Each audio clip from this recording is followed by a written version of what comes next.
All right. Y'all doing chat?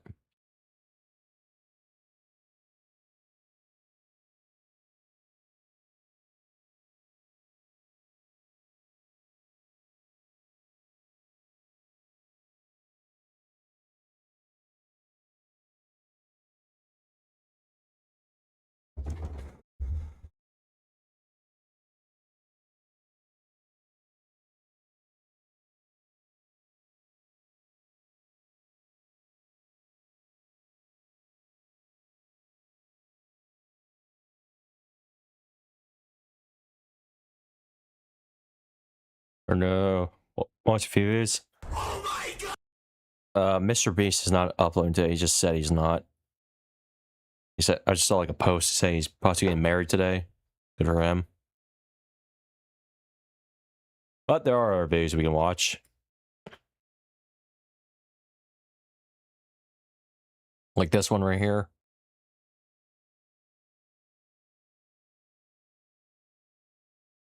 The cost of becoming Jinxie. Oh my god! This was the exact moment Jinxie became the most subscribed streamer on Twitch. I like Jinxie sometimes. You better find out why he's so popular, man. It seemed like Jinxie came out of nowhere. Like he snapped his fingers and all of a sudden, he was the new king of Twitch. For most people, this is a dream come true. To wake up, play video games, and get stupid rich. Yeah. I do social media, right? But I would never want to be on the top. Being on the top, You are on the top, bro. Curse. Joe Bart But what is we on the don't see top. in this moment is what it took to get here. Because Kind of. success like this doesn't come free. It comes with a cost. And for Jinxie, that cost was higher than most people could ever imagine. 639 hours streamed to an average viewership of 2. That's Jinxie, man. While his friends were out living their college years, Jinxie was alone, night after night, sitting in front of a camera, streaming to almost no one. Because it's not about the hours that they know about. It's about what you do in the dark room when it's you and your thoughts. For years, his reality was numbers so low they didn't even register. 5 viewers, 10 viewers, it was a dream no one else could see. Every great thing that you will ever achieve is brick by brick, day by day, Facts. night by night. But the real question is, what exactly did he give up to reach number 1? Nicholas Stewart, or as we know him today as Jinxie, was born on September 26, 2001 in Odessa, Florida. Growing up, he wasn't chasing streaming. Oh, wait, he's 25 years His old? first love was actually soccer. He played competitively for a local team called Everton FC in Florida. And for a while, that was his entire world outside of school. As the mid-2010s rolled around, soccer wasn't his only obsession anymore. Like countless teenagers, he was sinking deeper into the world of video games. It Clash started with the Royale. mobile game Clash Royale. Nick grinded his way up the ranks, even competing at the semi-pro level under the name It's Nova Nick. By his junior year, the focus had once again shifted. He wanted to stream, so he created a new account, called it I Sweat Games. And for the first time, he hit go live on Twitch. Hi, what's up, guys? Just went live 5 seconds ago. And the timing of this move was perfect, because 2018 was the year live streaming exploded into the mainstream. Yeah. Fortnite was everywhere, pulling in millions of players and casual viewers. Streamers like Ninja, Tfue, and Daquan were becoming household names. Oh my god, Ninja's Daquan, collabs whatever with happened Drake, to him? Travis Scott, and Juju Smith-Schuster made headlines outside of the gaming world, putting Twitch in front of audiences who had never watched a live stream before. And that sudden surge of attention created space for new creators to break through. Now, I Sweat Games was short-lived. Nick dropped that username and started fresh as Jinxie, but starting then gave him a chance to grow with the platform. He just had to follow the usual playbook. Do you go to school? I graduated high school last year, bro. I'm pursuing a career and becoming a full-time Twitch streamer and YouTuber. To become a top 1% streamer on Twitch, you really had to He made chase it the biggest happen. titles. And at that time, that game was Fortnite. It's called Fortnite. It's free. To build an audience, you had to be the first to start streaming when a new season rolled out. You had to be the first to show the viewers what was new. Be the first to find the bugs, the Easter eggs. to Yeah, so play many the games people in ways wanna- no one else was. So many people were trying to become like the biggest name in Fortnite back in the day. And you just had to be the first one. I mean, there was a ton of competition back in the day with Fortnite. And that's how you'd stand out. Yo, we need that, my man. Hold on, chat. We need that. Yeah, like had the But first, personality a and quick word everything. from our sponsor. My mornings usually start in the Okay. gym, and from there, the day quickly turns into emails, scripts, and editing. And the one all in on Rainbow Six Siege. Dude, Siege is the greatest game on planet Earth. Siege Rainbow at the Six time Siege was is where you practically all guys life support. popularity I mean, Rainbow mostly Six was too. barely scraping past 80,000 average viewers on a good month. And when you compare it to Fortnite's 78.3 million active users each month, it becomes pretty clear. What's Fortnite's Siege was the average wrong game to viewership bet on. a month now? Imagine not playing Rainbow Not- Six Siege. And yet, Not Jinxie stuck with it a whole because lot even anymore. with all its flaws, Siege was different. Its unique destruction mechanics and tactical gameplay forced players to think, adapt, and strategize in ways that no other mainstream game did. But choosing such an unpopular game came at a price. I'm 19. I'm pursuing a career in becoming a full-time Twitch streamer, full-time YouTuber. By ignoring the industry's biggest titles, Jinxie made his uphill battle even steeper. On a platform already stacked against smaller streamers, he was cutting himself off from the easiest route to visibility and grinding on a game fewer and fewer people seemed to care about. We stream every day. Most consistent Siege streamer there is, every single day. For a year straight, Jinxie streamed Rainbow Six gameplay to an average viewership of just 5. And at times, it pushed him to the brink. If I could just get 1 follower a day, I would be happy. With so few people watching and stagnant growth, he seriously considered walking away from streaming altogether. My friends, my teachers, guidance counselor just said like, oh, you're wasting your time. You're not going to be a streamer. That's a pipe dream. It's not realistic. That too. As exhausting as it was, he kept streaming, day after day, doing what he genuinely enjoyed, holding on to the belief that maybe one day it would pay off. 5 viewers, he's grinding. He's on the grind. As he got better at the game, the Siege community began to tune in. Slowly, 5 average viewers turned into 15. 15 Wow. became 50. You guys are freaking crazy, bro. And by June, his Twitch following had jumped from just 300 to over 3,000 followers. Bro, we're at 993 viewers. Can we hit 1,000 viewers, bro? But in the summer of 2021, he hit a wall, 1,500 average viewers. The reach of Rainbow Six had hit its limit. Despite being one of the most popular players in the space, and even having a personal charm in the game, no one outside of the Rainbow community cared enough to tune into the streams. For almost an entire year, Jinxie sat there, at 1,500 viewers, making enough money to not have a job, but not enough to really live a life. Yeah. Until one day, he woke up to thousands of new followers. He was confused at first, then checked TikTok. Someone had screen recorded his stream from the day prior and uploaded a short clip to TikTok. It was of him opening alpha packs in Rainbow, getting the same annoying rubber ducky charm 3 times in a row. Another rubber ducky! And this clip exploded on TikTok, raking in over 17 million views that day. How many do you guys have? When he started up stream later that day, that ceiling finally moved. Thousands poured in, and Jinxie's stream peaked at over 4,000 live viewers. I need to start It had posting been more to almost TikTok, 4 I think, years with since he stream started streaming, highlights. And Jinxie had finally moved up a rung on Twitch's endless ladder. Hey, 5,000 anyone, viewers any of my already, viewers guys. That's watching a me, channel record. But what no Just one could have guessed was how clip quickly my he'd shoot towards clip the my top. streams or videos That viral clip and put was the them on light bulb moment. TikTok. If one random highlight Please. could pull thousands to his I stream, need it. what would happen if he started posting them himself? So he ramped up the content machine, launching new accounts on TikTok and YouTube, cutting together his rages, his highlights, his crash outs. And he wasn't the only one. Every day, dozens of accounts were pumping out Jinxie's reactions, funneling even more viewers straight to his streams. We had 10,000 viewers! By January of 2023, Jinxie had cleared over 500,000 followers on Twitch, then 750,000 in March, and just weeks later came the milestone every streamer dreams of. 1 million. 1 million followers on Twitch.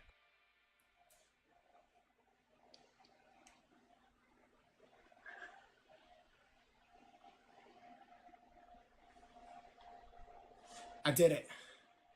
I'm calling my dad.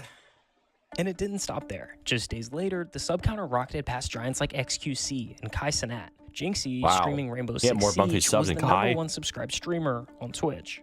Yeah, he's the #1 most sub person on Twitch right now. Yeah, which is crazy, by the way. I haven't gotten to watch me yet, but his TikTok. And Ninja's always Oh yeah, he's kind of hilarious. been By jealous of September, other Jinxie streamers was beating his averaging over record. 60,000 viewers, and at the 2023 Streamer Awards, he was crowned both the best gamer and breakout streamer of the year.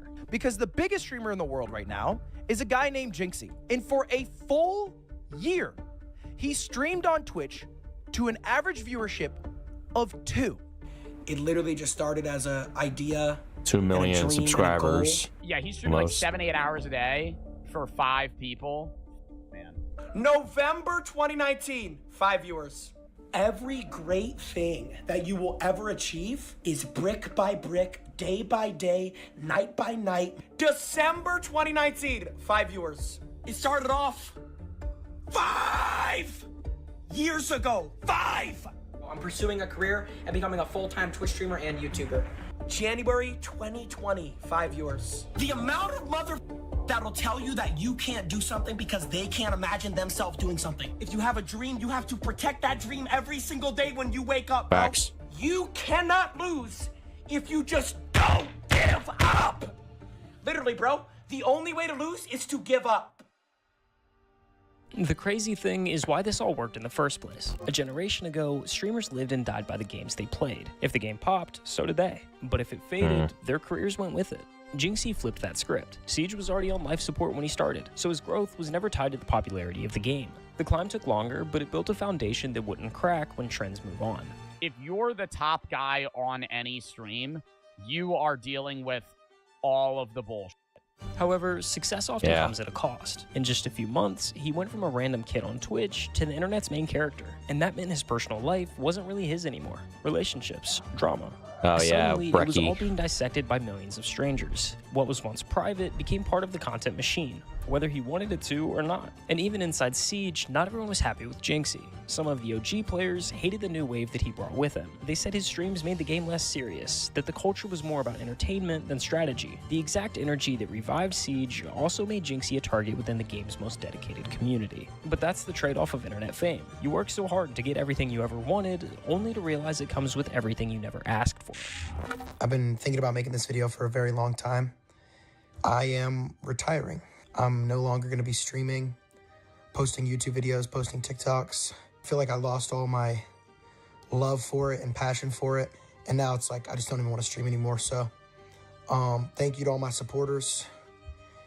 And this is goodbye. And for Jinxie, the only way through was the same way he started. Keep pushing. Psych! Part-time's Jinxie is gone. Starting tomorrow, I'm streaming every night, 7 p.m. to 12 p.m. I'm back on my 5-hour. Let's do get that? it. Let's go. Click the I sub barely button, stream for click 2 the hours like right button, now. and let's do this for our mama and our little I brother. gotta find too. games to He play. built his whole career on consistency, on showing up no matter what, and now that mindset was the only thing holding it all together. He began branching out, pushing his content far beyond the walls of Rainbow Six Siege. Jinxie hosted online dating shows, opened fan mail live on camera, and began IRL streaming with some of the biggest names on Twitch. You're crushing. Yeah, thank you, bro. I appreciate it. This was actually the time period that I, myself, first became a fan of Jinxie. In early 2024, those clips of mukbangs with Queso and cooking with Sketch started flooding my TikTok feed. Oh yeah, Is that part Sketch. rusty, or trying to find out what the metal taste is there? And I'll admit, I can't stand the cringy, over-the-top screaming reactions by streamers. Except for this. You're gonna eye. So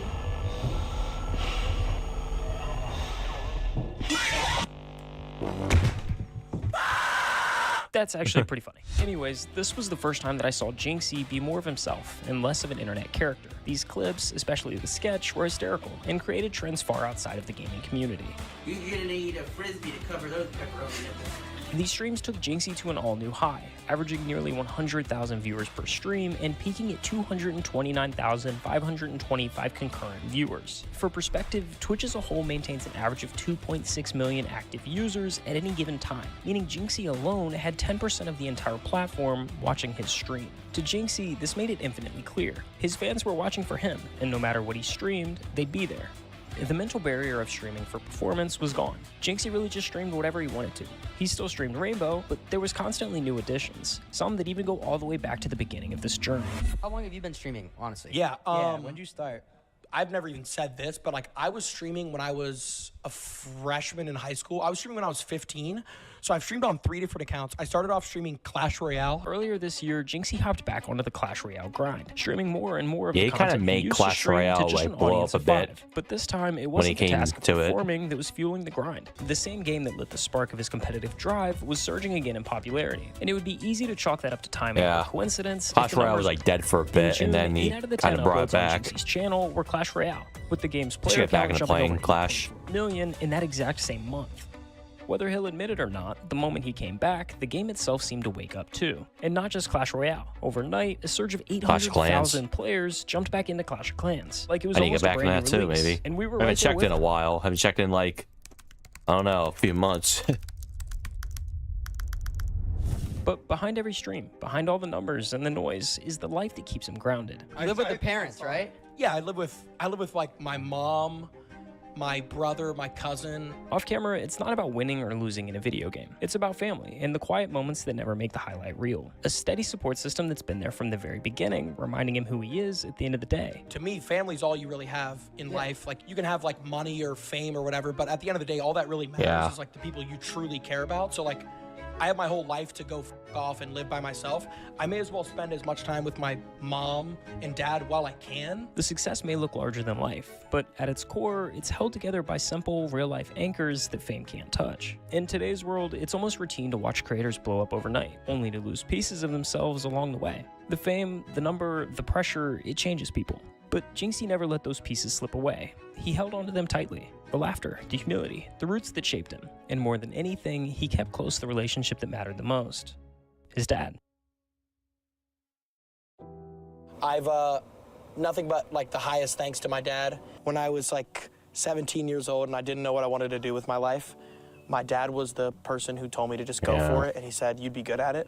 There's Jynxzi, there he is. See him, chat, right there. Oh, his dad streams. I created my Twitch account in 2019. I had one viewer for an entire year. That one viewer was my dad. He was in every stream, always hyping me up. That's And actually he never stopped believing in me. When you have somebody in your corner beautiful. that's your dad and they believe in you from the jump, what else do you need? Call to my dad. Yo. Dad, I just hit 1 million.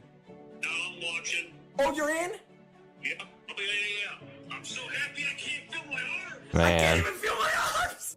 I think the story that is Jynxzi is far from over, but in its own way, it's come full circle. From the late nights of streaming to a few viewers, to teachers saying he would never make it, to now living the exact way he's always dreamt of. He's always been one thing: himself. And yeah, the sacrifices were real, but if you asked him today whether he'd do it all over again, I don't even think there'd be a pause. The answer would be simple.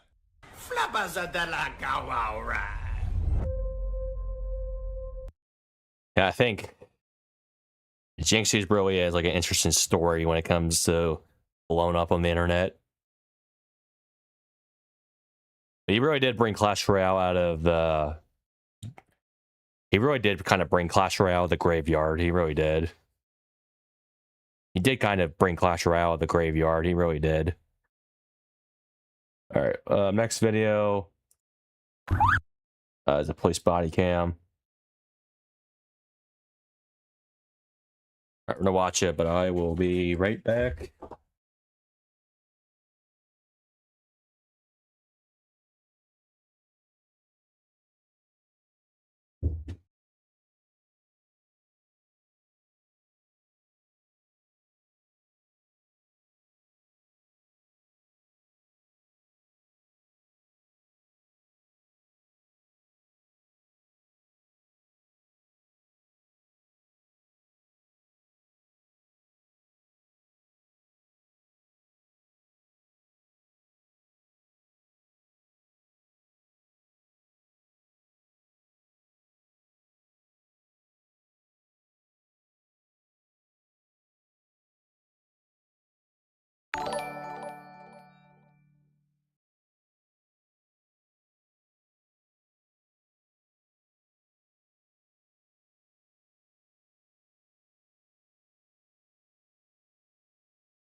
All right.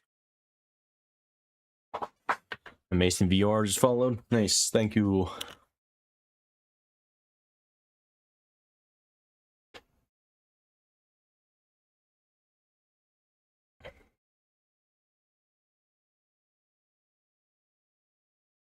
Miami influencer runs over cop with motorcycle.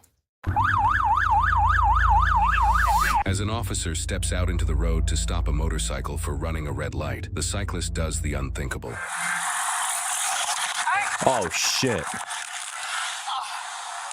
Oh, what the...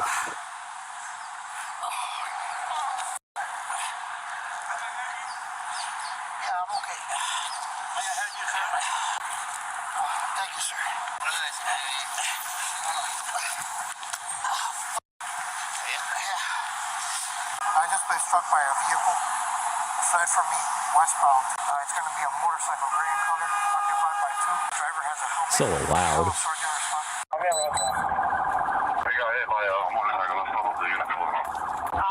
Jeez. While officers search the surrounding area for the suspects, more officers who arrive on the scene of the crime talk to witnesses to gather more details on the runaway suspects. Hit him. They almost fell off their bike. Oh, they. There was a guy and a girl on the back, and they had a little. So it was a guy and a girl on that one. Was it a scooter or was it a motorcycle? What color was it? It was a motorcycle, black, I think. No helmet. The girl didn't have a helmet on. Did the guy? Okay, well that's a. I can't recall if that's, he had a helmet on. yeah. Give me 1 second. Can you just wait 1 second? 996. Did we advise that it's a black motorcycle with a male driver, female passenger? You said great. You said great. She's a witness. Did they have something yellow on the back? They had like a box of something. I don't know what color it was. 996. They had like a box in the back, some sort of box in the back of the motorcycle. I didn't quite see them. They took off fast. Do you know what they were wearing? Not really, no. I just saw that it was a male and a female. Would you be able to identify the motorcycle? Maybe I could. I think the female had a white shirt on. 996. The female possibly had a white shirt on, and the female did not have a helmet. Officers okay, so the guy's putting her life at risk for not wearing a helmet. On a motorcycle. Before initiating a traffic stop, they give their description to see if it matches the witness's account. I got a male, black shorts, green shirt, and a female. She's down. She's got like purple pants on, white top. She stopped over here. She saw the entire thing. She saw policemen coming out to the street, trying to stop it. The motorcycle hits them. They almost fall off the motorcycle, and they just kept on going. The female, white, tight top.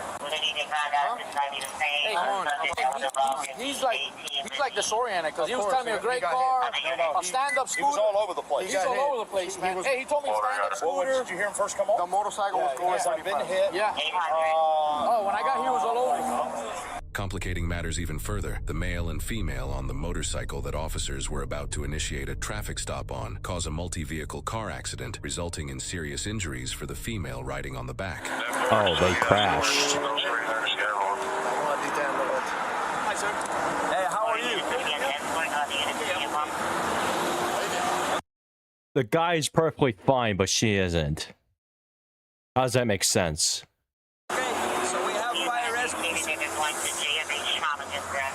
We have fire rescue coming your way, okay? Great. Yes, so that's where we were going. The scooter was going pretty fast. When I saw it, I didn't see him. I saw it when he got hit. So that's when I was talking to my mom and dad, and I looked over. I was like, "Oh my god!" And then the motorcycle. I thought that I don't know how he got hit. The motorcycle jumped into the air. She almost fell off. They recentered and then they took off. I'm gonna, if you could just get in my police car. So this is the thing. We have a motorcycle that apparently crashed into like 2 other cars or something like that. And the female in the back fell off the motorcycle. Oh, she fell off the motorcycle. Okay, I thought the guy fell off too. Like her or not, he looks okay to me. Bring it over here. Okay. Put it right here. Bossman, do me a favor. Can you take off your backpack? Stand up for me real quick. Take it off. Jeez. I'm okay. Put your hands behind your back. You're just going to be detained for now, all right? Okay. Do you have any firearms or anything like that on you?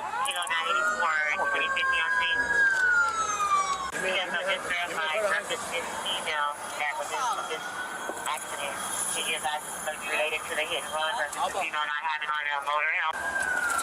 2033 about Yeah, that way you don't sit inside the cage, which is dirty. 20 It looks like she might have the screen. I'm en route with a show with a witness. Wear protective gear, kids.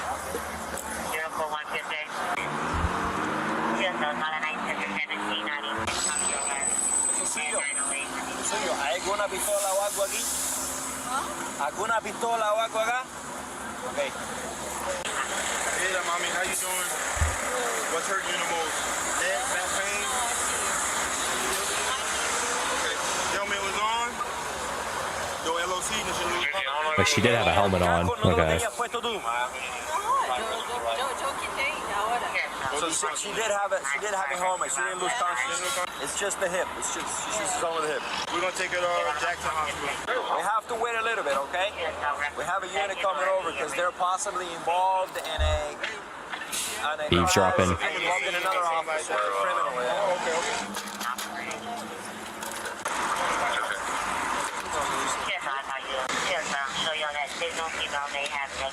We're gonna load her in the truck, take care of her there. You come whenever. There will be here in a minute. Yeah, we're not going anywhere. We'll be right there. Hey, she's not going. She's not going.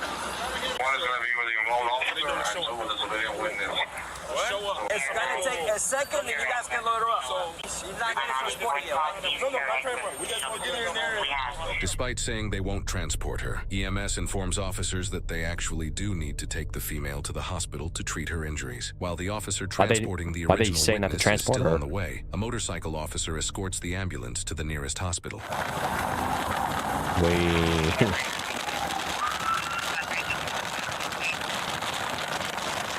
Oh yeah, there's a nice view of the city.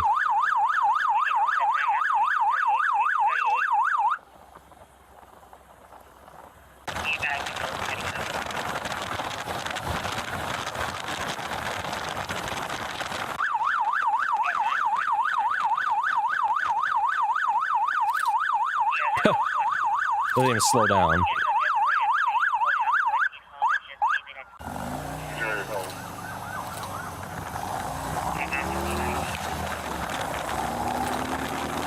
A second motorcycle officer resort.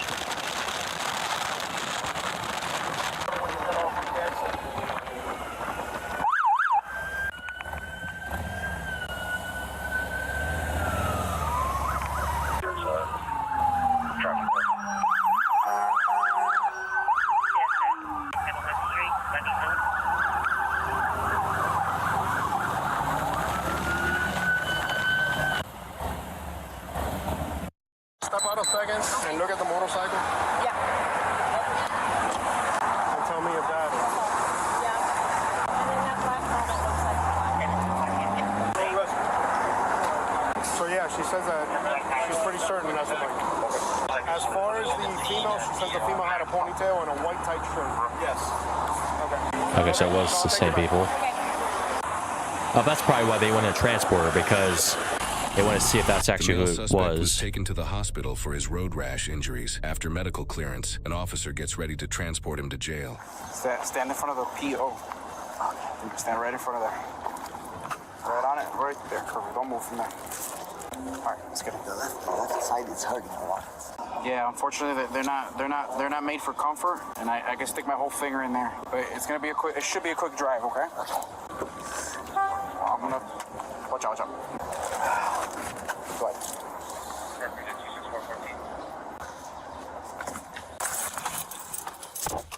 Hey, yo, you there? If you need to pass out, let me know.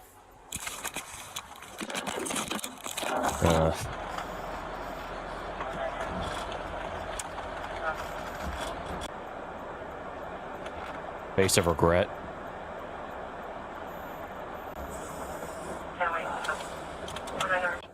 My hand is hurting a lot. Which one, the left one? The right one. The right one? Yeah. On the palm?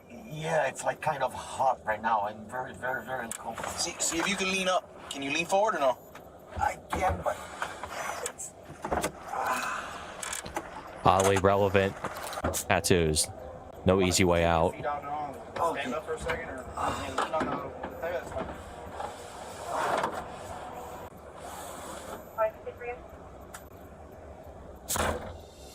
In addition to the witness identifying the male and female on the bike, body cam footage of the moment the officer was run over by the motorcycle shows the same green shirt the male was wearing, the same black shorts, the same muscular build, as well as the same purple pants the injured female was wearing, confirming these were indeed the same people. The male suspect was identified as Armando Fogaza, a Floridian fitness influencer and bodybuilder born in Brazil. He's gained well over 700,000 followers on Instagram from videos he's posted of himself accomplishing large feats of strength, like crushing a watermelon with his bare hands, poking a hole in a Coke can, bending a hammer, and more. In one of his posts, he can actually be seen wearing the exact outfit with the green shirt and black shorts seen this guy in the before. body cam footage. Armando's wife, who was the female passenger with him, is also featured on his Instagram account. She was transported to a nearby hospital's trauma center and treated for her injuries. The officer who was run over by Armando was also transported to the hospital to be treated for fractured ribs, abrasions, and bruising throughout his entire body. After fleeing from the officer, Armando's wife later revealed to police that they were traveling between 80 and 100 miles an hour before they crashed into a vehicle, throwing her off the motorcycle. Police have stated that Armando also has no driver's license, only a Brazilian passport. Armando was charged with leaving the scene of a crash causing serious bodily injury, driving without a valid license causing serious injury, fleeing and eluding a law enforcement officer, reckless driving causing serious bodily injury, and aggravated battery on a law enforcement officer, totaling 5 felonies. He is also facing an immigration hold due to his charges. He is currently being held in the Turner Guilford Knight Correctional Center with no bond. Court records indicate his trial is set for January 5th, 2026. While he hasn't yet been sentenced, depending on plea deals and concurrent versus consecutive sentencing, Armando could face up to 20 to 60 plus years in prison for his 5 felonies. Oh He is yeah, because in innocent unless Florida. proven guilty in a court of law.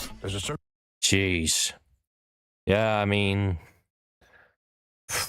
Florida don't play, like I've said before. Danger that never announces itself with gunfire or screaming, because in this case, it's just a guy on a motorcycle. One moment, an officer is stepping out into the roadway just to do his job, trusting the public to act like adults. And in a split second, that trust gets shattered by someone who has zero respect for the uniform. When this guy hit the officer, this was a decision made out of fear and ego, and he probably thought that running would keep him safe, like speed was going to erase the consequences waiting behind him. People rarely understand the weight of the split second for the officer, the moment where stepping out to enforce traffic isn't just procedure, but it's like a silent contract that the public will respect the badge. But there's a certain percentage of people that simply won't. This clip reminds me how thin control really is, how every stop is a risk, where the officer is exposed, vulnerable, and standing on faith that the person in front of them will not choose anarchy. And police see these patterns over and over. People who treat a lawful stop like a personal insult, like the officer's ruining their day instead of preventing a tragedy. And these decisions on the road sadly end lives every day. And we have to keep in mind, society only works when people accept limits. Speed limits, stop signs, red lights. Those aren't inconveniences. They're guardrails meant to keep people alive. When you ignore them and play with people's lives, you aren't rebelling. You're admitting you can't coexist without risking someone else's future. Yeah. Oh my God. 20 to 60 years plus in prison. That's just insane. Fleeing the officer and causing injury. All right, this next video for the highlight of the YouTube video, I got Clash Royale. I gotta make it a little exactly 10 minutes or more to like make it. I don't know, because this video is like less than 10 minutes long. All right. Clash Royale is a disgrace to mobile gaming.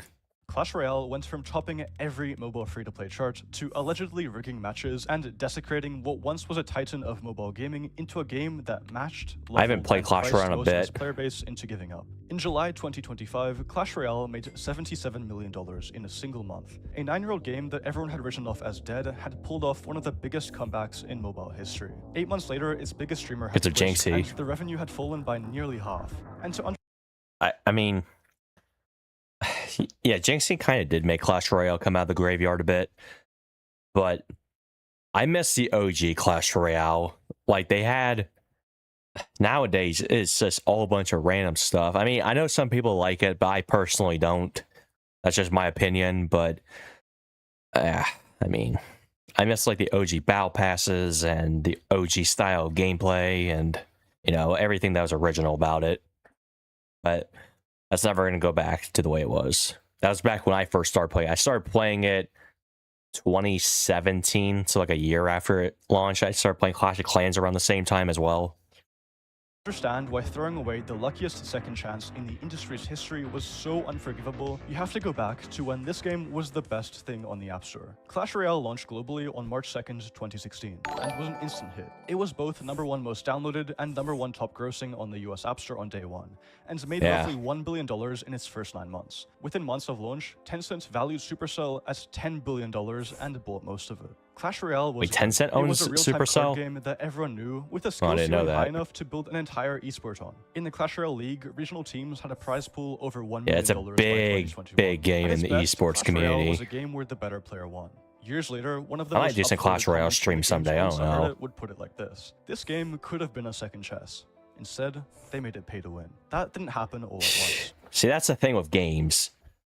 They're way too greedy, and it causes games to just fall off. That's what happened with Angry Birds. Like, Angry Birds, I mean, I was just sad when Angry Birds just died off because of greed. I mean, man, I really wish, like, these companies were making better decisions. I really do.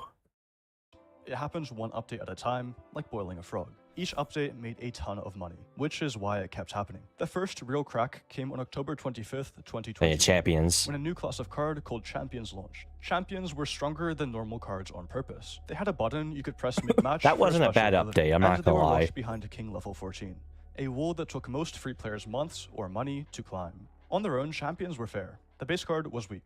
Without the ability, an Archer Queen is a mediocre 4 elixir card. The power lives in the ability, and the ability costs elixir. So you pay for the strength every time you use it.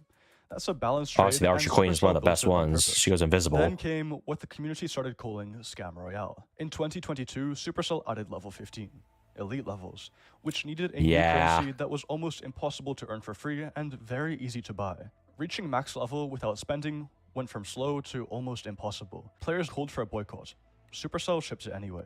June 18th, 2023 came the update most people point to as the day the game broke: card evolutions. Evolutions took cards you already owned. Evolution cards, that was okay update too, I think. At launch, the only real way to unlock them was a paid bundle. These cards also launched extremely overpowered.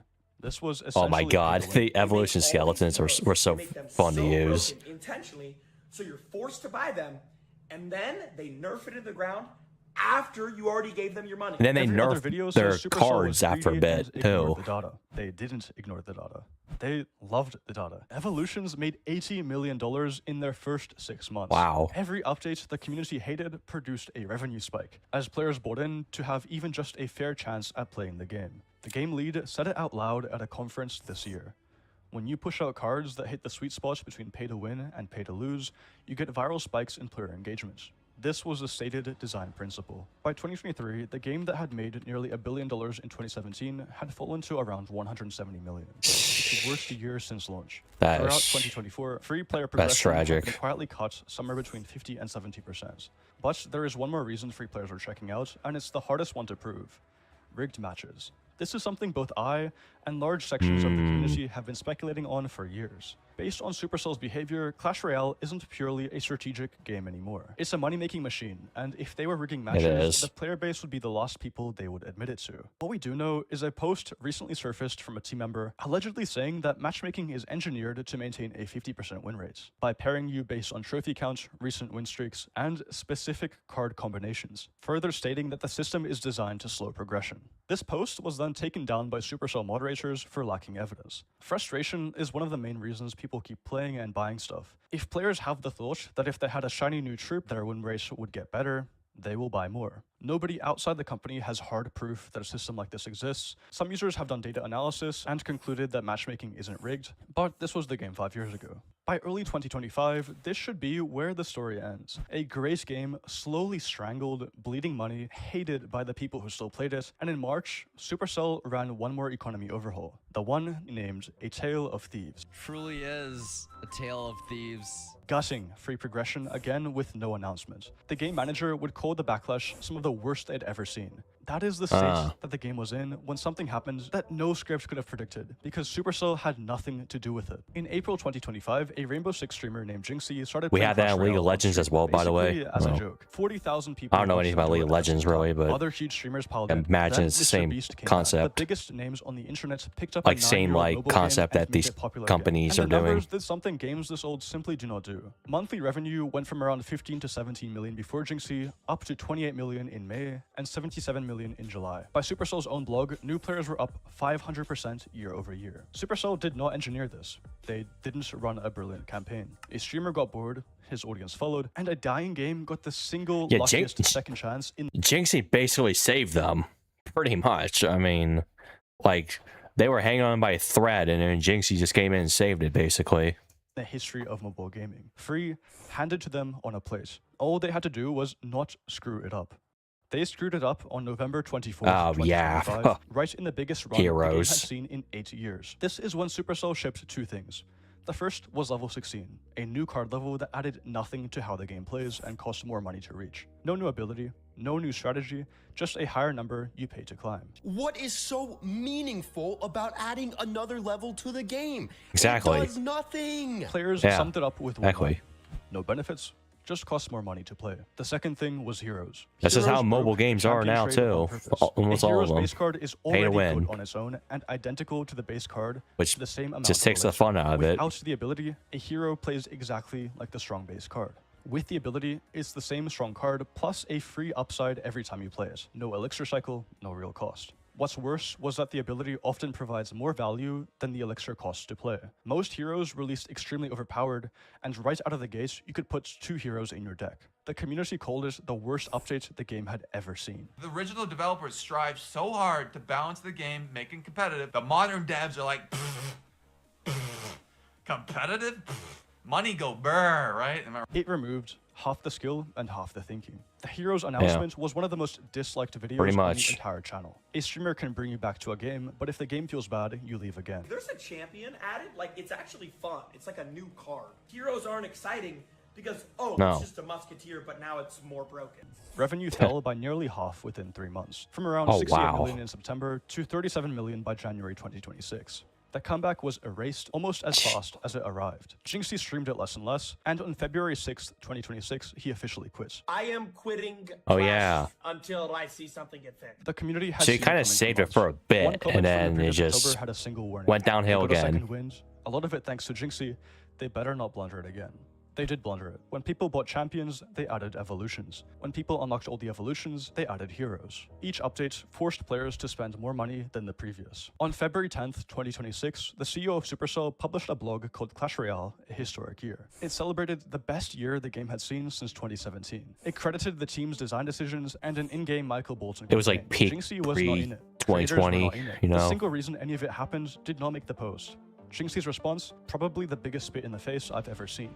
Mr. Beast replied publicly with one sentence. I only started playing again because of you. 2 days later, the CEO edited the post with an apology, but it was too late. Creators were already announcing boycotts. A creator event got postponed when players pulled out, and pros with hundreds of thousands in career winnings started walking. The CEO didn't credit the creators because watching from the inside, it genuinely looked like the comeback was their own work, which means the people running this game still don't understand why it almost lived. Jinxie said it plainer than any analyst could. If the comeback was a result of a talented team, you would have seen explosive growth in the years before. And you didn't. And the excuse that live service games are just hard to run doesn't hold here either. In the same company, in the same years, another dying Supercell game got the same kind of second chance. Brawl Stars hit its lowest player count ever in early 2023. I never played Brawl Supercell rebuilt Stars it around cosmetics either. and a creator I thought about program doing and it grew one its day. revenue nearly 9 times over. The Clash Royale team had the answer working one floor away and shipped a paid card level instead. Clash Royale had its best year since 2017. A company that built one of the best competitive games ever put on a phone could not stop itself from adding more pay to win in the middle of a comeback. They had the bones of a game that could have run forever. They could have made the in-app purchases purely cosmetic based, or at the very least more fair, so the better player always wins. They chose a slot machine model instead, and it made them billions of dollars. Clash Royale will most likely still survive, the way it survived everything else. Old, profitable, running on the few million people who pay for anything, while everyone else has moved on, and reminisces on the absolute king of a game that this used to be. This game had every chance handed to them, and still found a way to lose. That really does suck.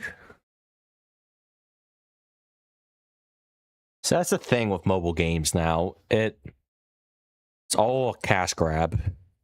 They just never, like I explained before, Angry Birds, Rovio got greedy and they killed their game. Like, what the things they were doing killed their games. And yeah. Who knows if one day this game will end up like that too. Who knows?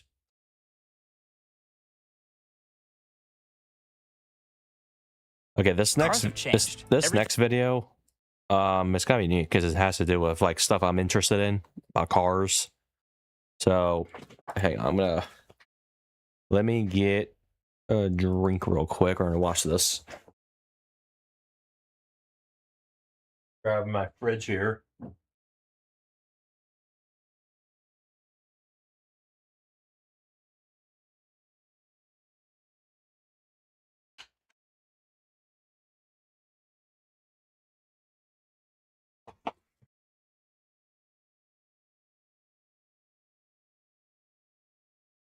All right, we're going to watch a Marquez Brownlee video. The best car I've ever driven, the McLaren W1. Cars have changed. Everything is smoother now.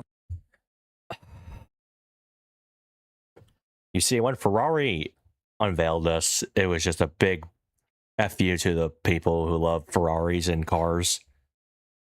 See, when Ferrari unveiled this right here, it was a big FU to us because, come on, man, like... This looks like if Apple and Ferrari had a baby. It does. It literally looks like a computer mouse. It's like shaped like one. And I will say this, controversially, this might be controversial to say, but the Cybertruck looks better than this. I'm not gonna lie. And it's $500,000 more than a Cybertruck. I think they start around like 600 grand, the Ferrari Luce. And yeah, this is not going to sell. I saw like Ferrari lost like $3 billion because of this mistake right here. I really hope they fired the person who designed this. I really do. Aerodynamically efficient, Porsche Taycan. The super inspiring, crazy supercar designs that we used to hang up on the bedroom wall on a poster as a kid. I have some in my room. Well, we still have those.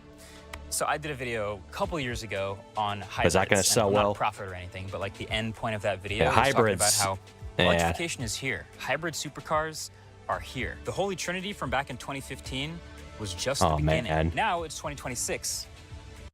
So the Holy Trinity in my generation, like the 2010s, was the LaFerrari, the Porsche 918 Spider, and the McLaren P1. So in this generation of the 2020s, it would be that thing, the McLaren W1, possibly the Ferrari F80, and I heard Porsche is coming out with a new hypercar, the Mission X, I think. It's currently a concept, but I don't know if they're ever going to like make an actual car you can buy. I don't know.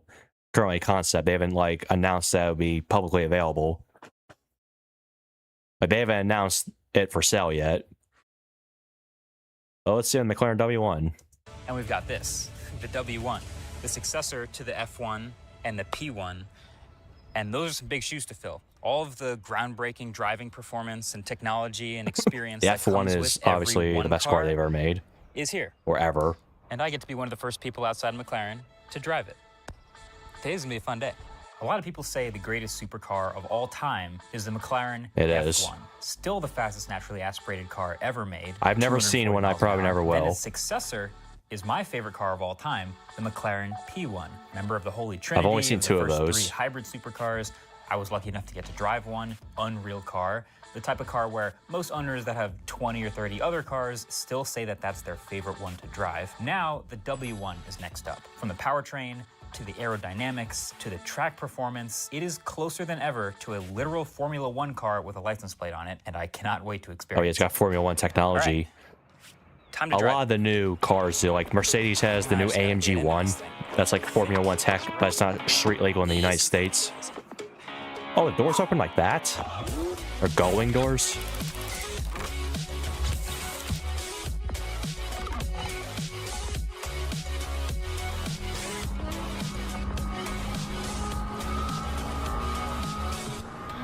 So a hypercar like this is built around being the most track-capable machine possible. But on the street, it still has to be a car.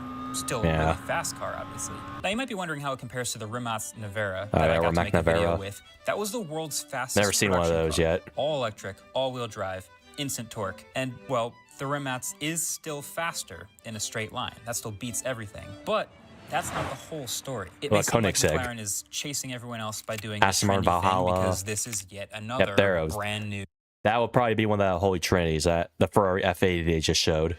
1,000+ horsepower hybrid, but this is still a McLaren, and they still do a lot of things that others simply don't these days. The extreme lightweight, the rear-wheel drive, hydraulic steering, 3D printed aerodynamic double wishbone suspension. Like it's such a lightweight, purist driver's machine. On the outside, this car is a masterpiece. Not just because it looks really good, but because it's an aerodynamic masterpiece. From the very, very front of this car all the way to the back, it's designed basically entirely to move air as efficiently and quickly from the front to a lot of hypercars are like that now. Like when I saw the Aston Martin Valhalla, that's the same thing. the back as possible. So there's this active element right at the very front here. This front splitter actually moves up and down. It opens up for DRS and closes when you don't need that. And the air starts by moving over the hood really quickly. The air that goes in that front piece here comes out the radiator and goes over that hood piece and keeps it glued to the top of the car.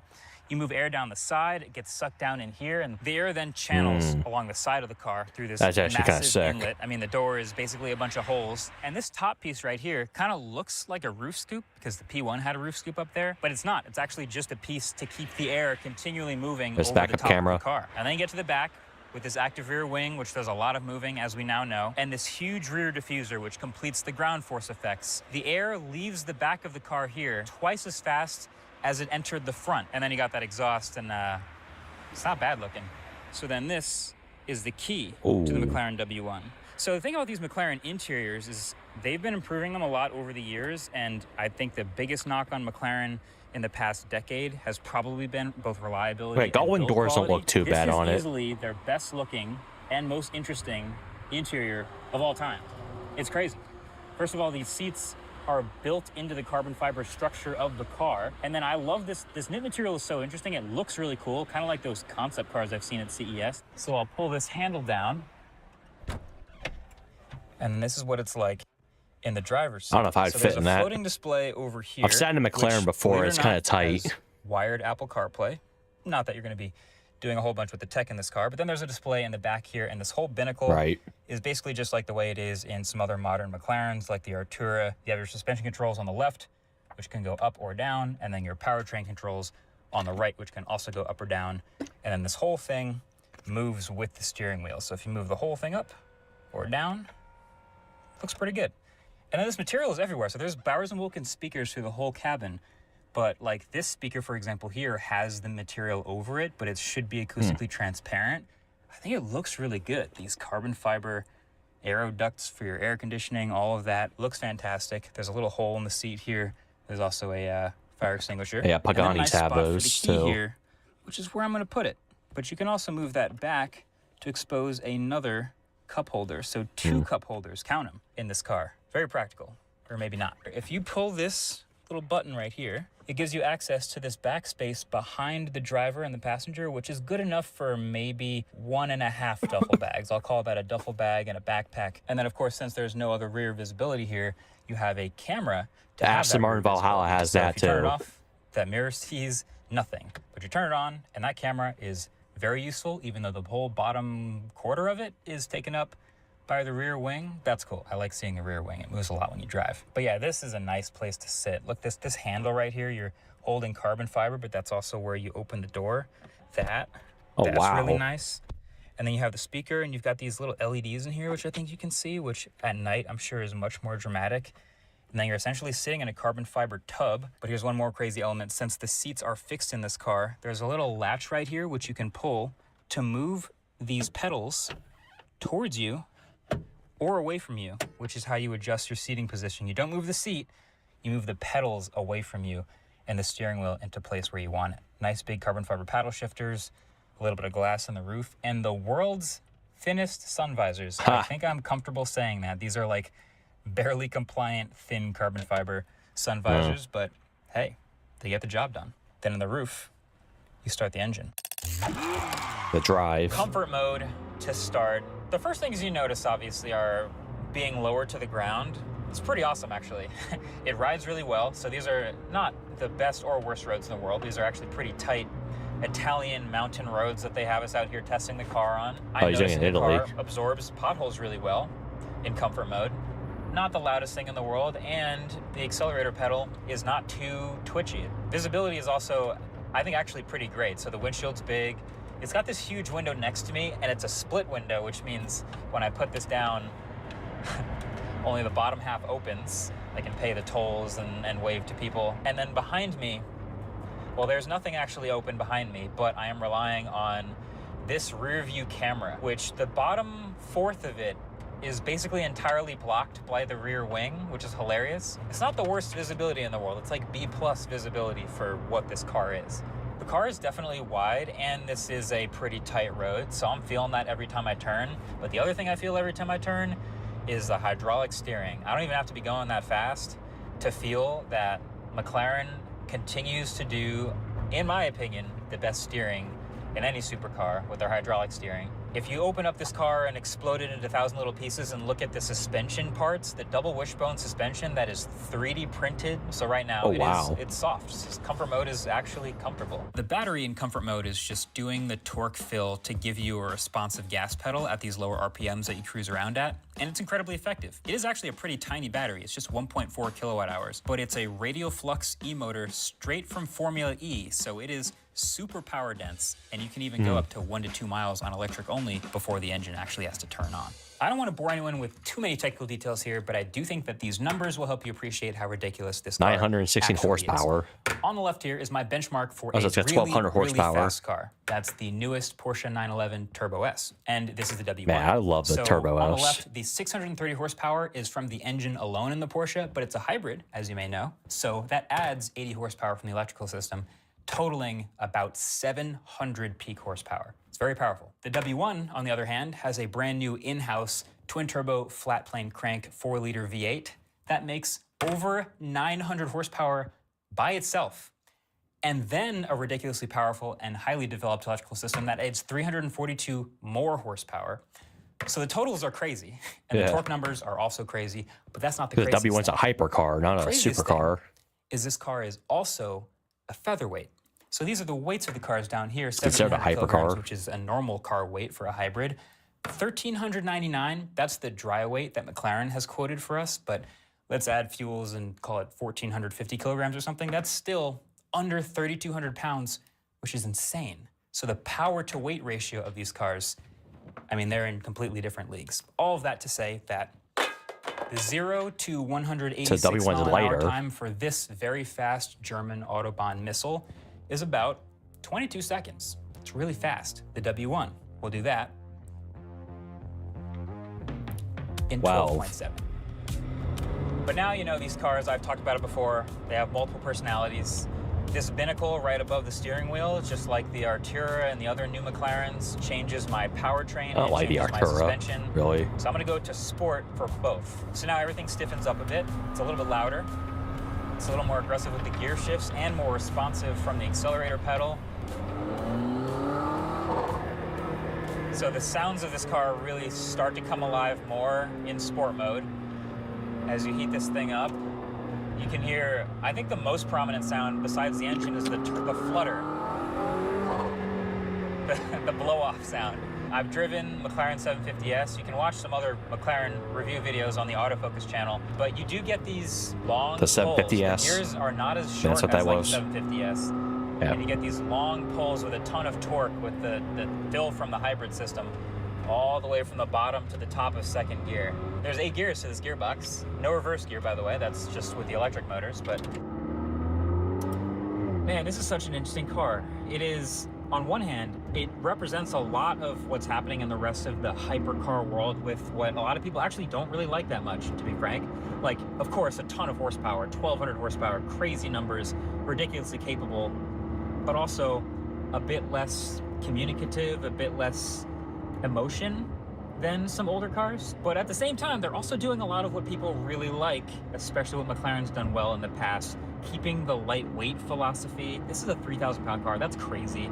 Crazy power to weight ratio, amazing hydraulic steering, still very communicative in lots of ways. But yeah, it's both things at once. And you know, you'll never be able to fully tell what this car is capable of on the streets like this, which means we should find that out by taking it to a track.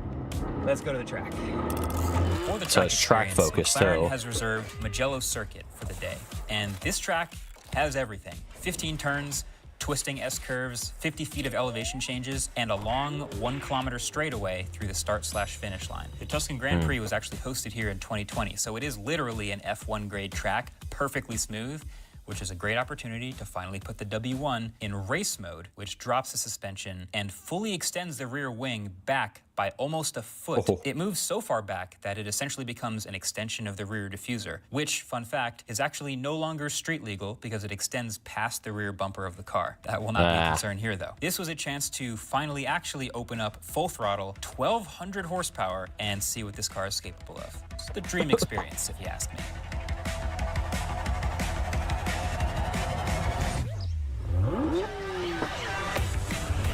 Use the aero, use the grip through this high-speed chicane. Allow the car to drift out. Tons of grip and, wow, a lot of power. Try not to make the curve so big there, make the line straighter.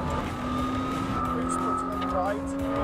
Sticker on. Yeah, I would love that race cars like this. Like, go on a track and do this someday.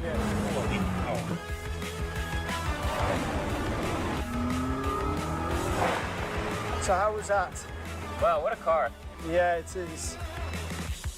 Fun fact, I got to do a few more laps than this, but the footage is actually unusable because the G-forces from the car literally pulled the glass inside the lens to move me out of focus. Wow. Which is insane. That's the so car stayed powerful. absolutely locked to the ground thanks to aerodynamics and those Trofeo RS tires. I could only really get it to feel a little bit loose on the biggest braking zone on the whole track, fully stomping on those carbon ceramic brakes from 190 miles an hour. The back end wiggled a little bit into turn 1. That's about it. By the way, that speed at the end of that straight, over 190 miles an hour, fun fact, that's the same speed Lewis Hamilton hit on his way to a victory here during the Tuscan Grand Prix in that Formula One car. That is absolutely insane, and this is a car that can go on the street. It's clearly nuts, seriously a once-in-a-lifetime opportunity for me. All right, conclusion time. I wrote down a bunch of my notes actually on my phone during the course of the day. Spent about 3 hours total in this car all day today between the track and the street.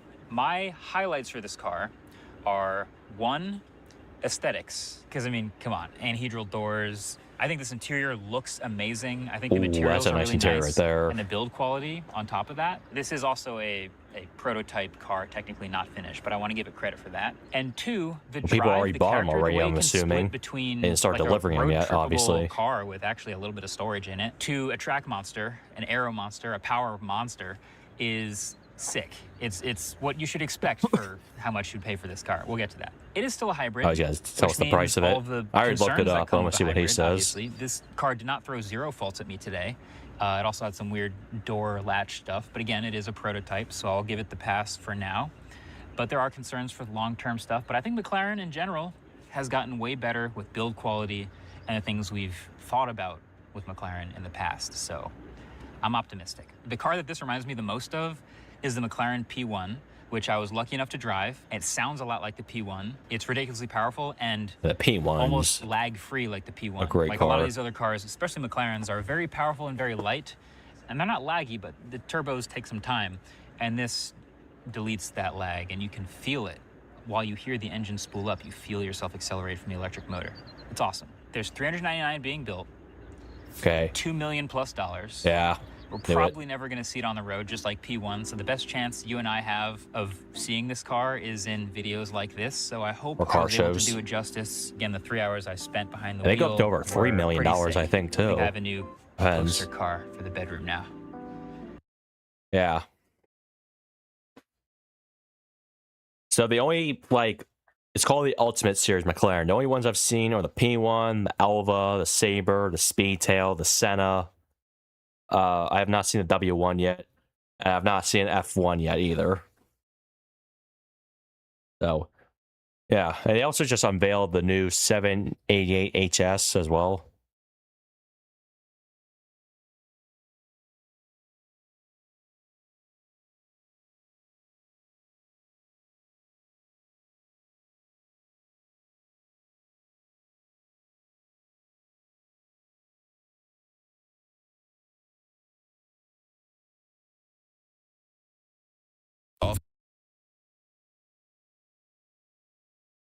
All right, next video.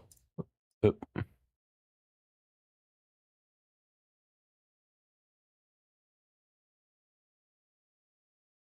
Son shoots his satanic dad in self-defense. Officers in Wayne County, Kentucky respond to a shots-fired call after a man attacks his own wife and son. What officers don't know is the man is satanic and attempting to summon the devil.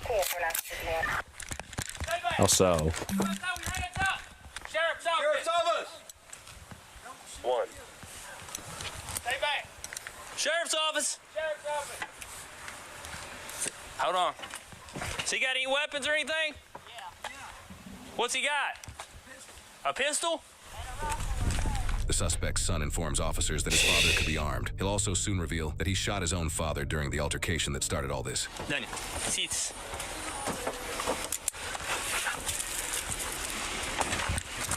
Platz. Fuß. Sitz. Sitz. Platz. Somebody come up here with me. Stay behind me. Sheriff's office with a canine! Come on, you're gonna be bit! Sheriff's office with a canine! Come on, you're gonna be bit! he's not lying. The dog's saying it. Sheriff's office with a canine! Come on, you're gonna be bit! Let me at him. Find me.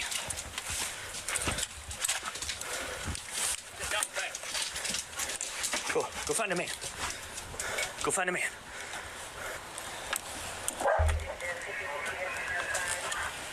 Stay back in case she comes back out here, Drew.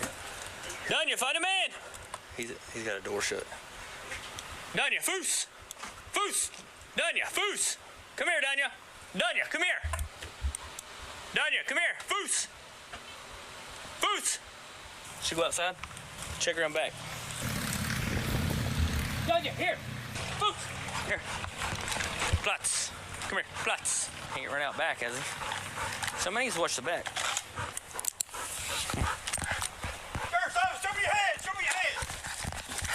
Show me your head! Watch out. Move back. Move back, Jerry. Jerry, move back. Jerry, move.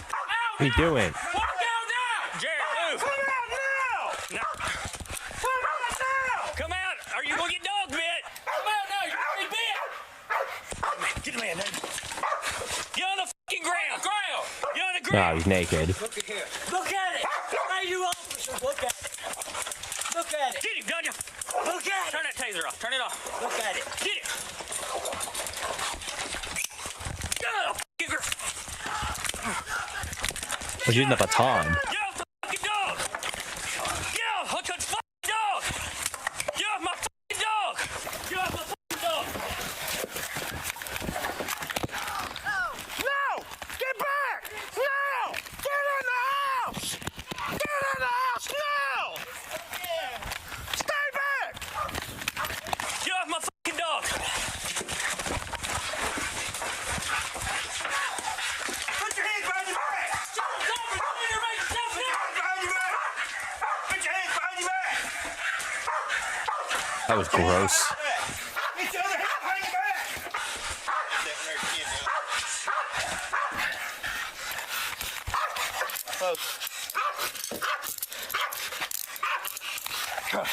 Let me get her out. No, Dunya. Night. Come on. In the car. Good girl. Good girl. Can we not bring him outside?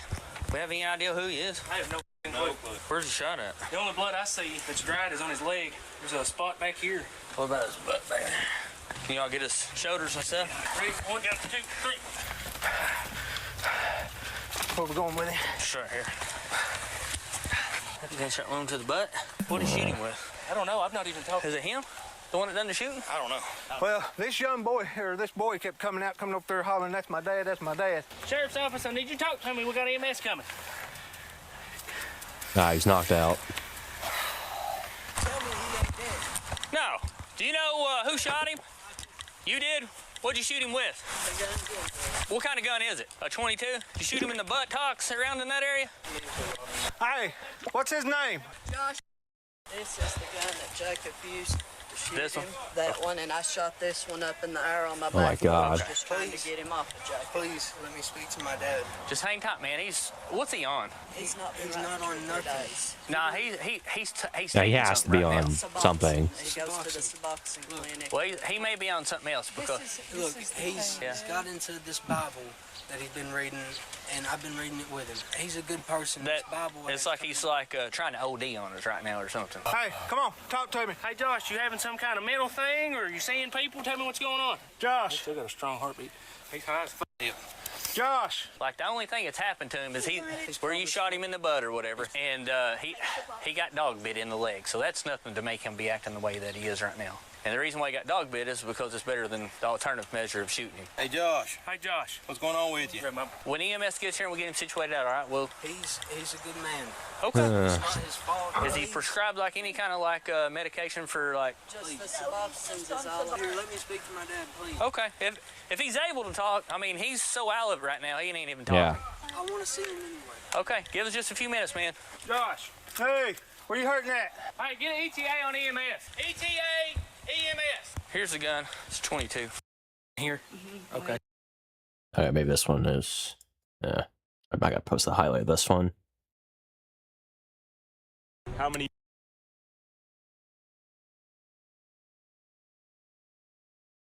Okay, we're gonna watch a Tyler Oliveira video.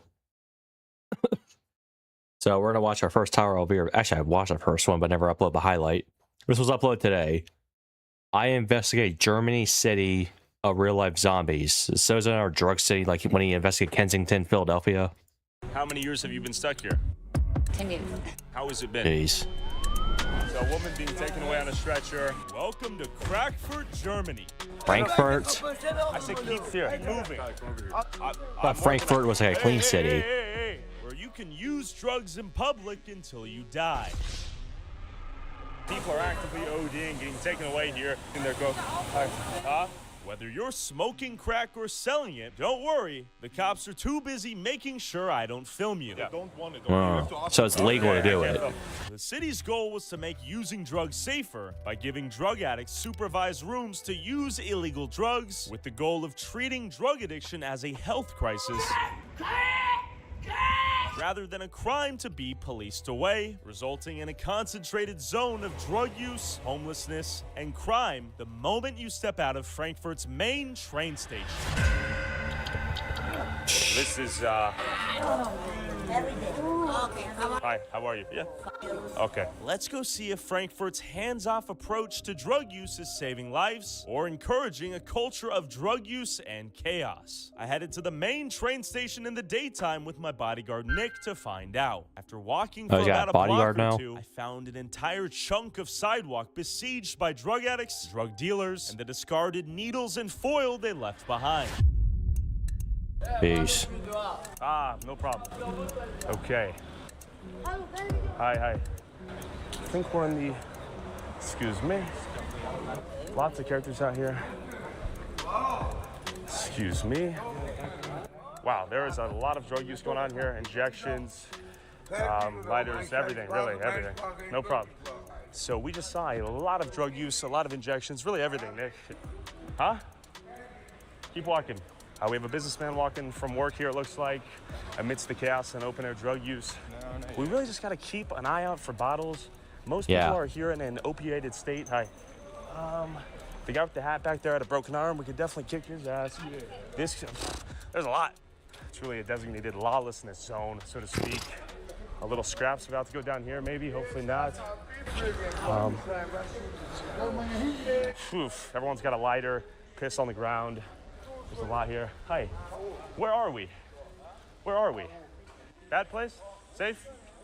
Okay, he said go. As I saw this businessman walk home from work, it's important to remember that Frankfurt is Germany's financial capital and home of the European Central Bank. In an otherwise beautiful city, this part of town has been sacrificed to accommodate the small percentage of drug addicts, drug dealers, and the chaos that comes with them. But how exactly is watching these people self-destruct I thought pathetic? all of Germany was like all clean and everything. And place them onto a path towards sobriety. Thank you, friend. How are you? Okay. What's up? What's up, man? What's your name? My name is Tyrone. I'm from Tyrone. Hi. I'm from Louisiana. Okay, Louisiana. Shout out Louisiana. American. Good state.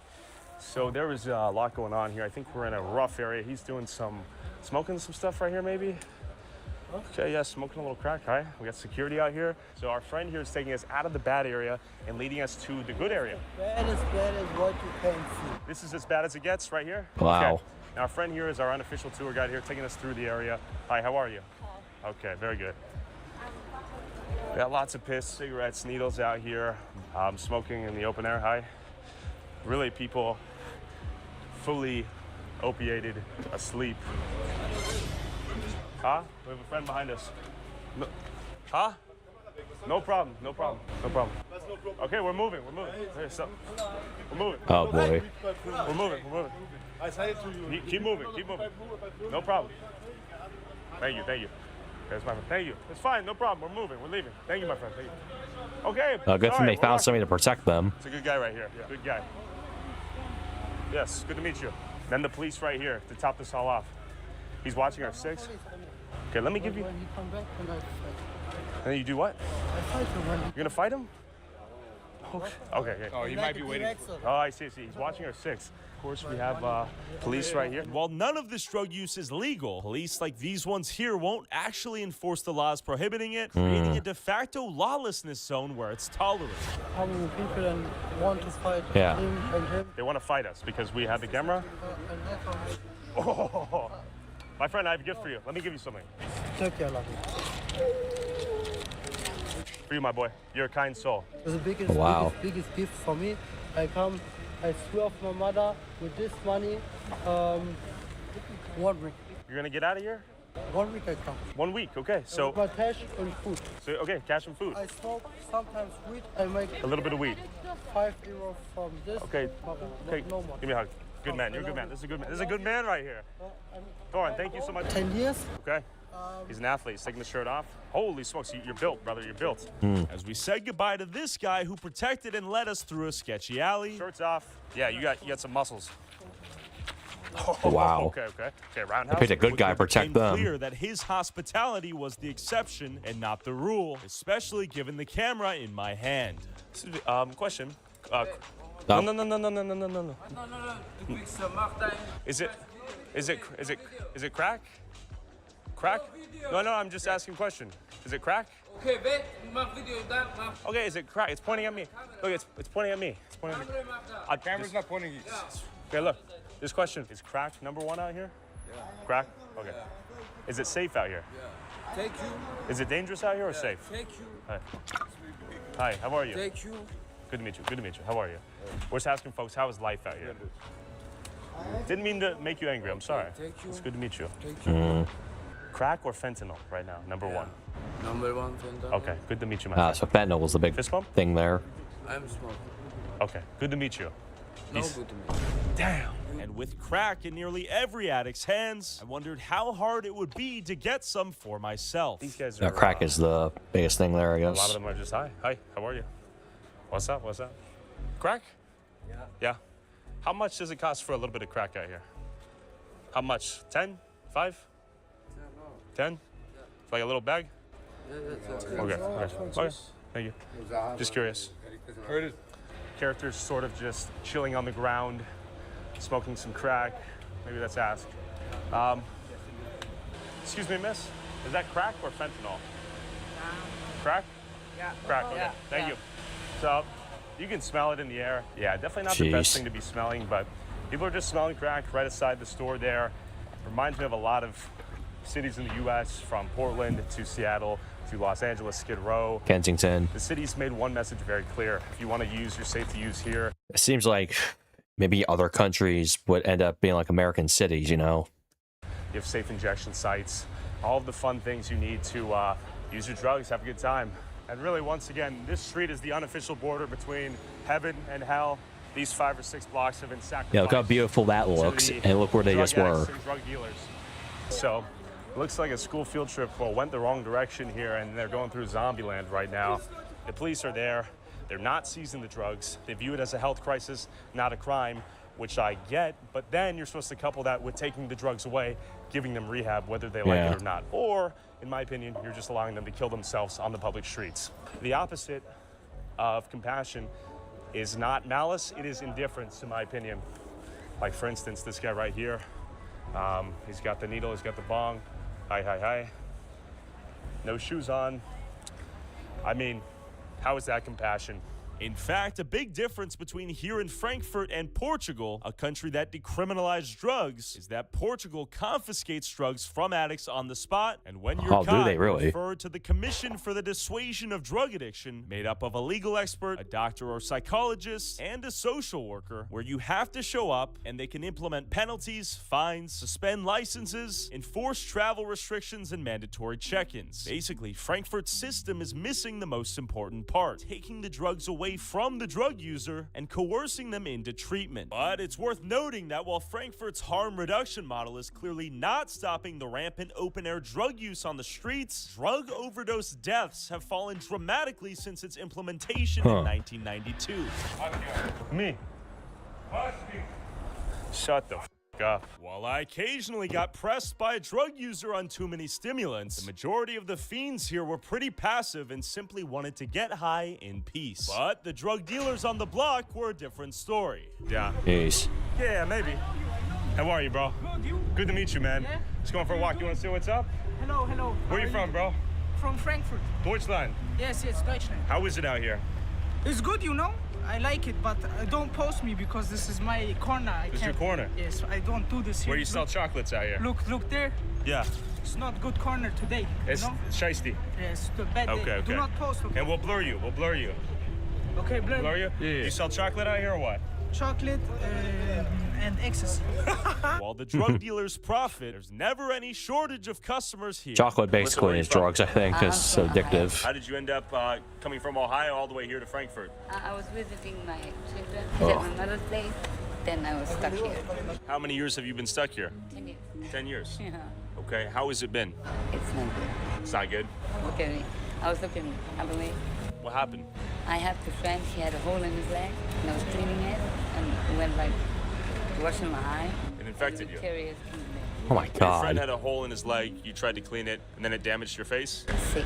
So I'm born first time in Haiti. That's just Next to crazy. Dominicanische Republic. Okay, from Haiti? Yes. So I was a child, so 5 years. Okay. Come to Germany.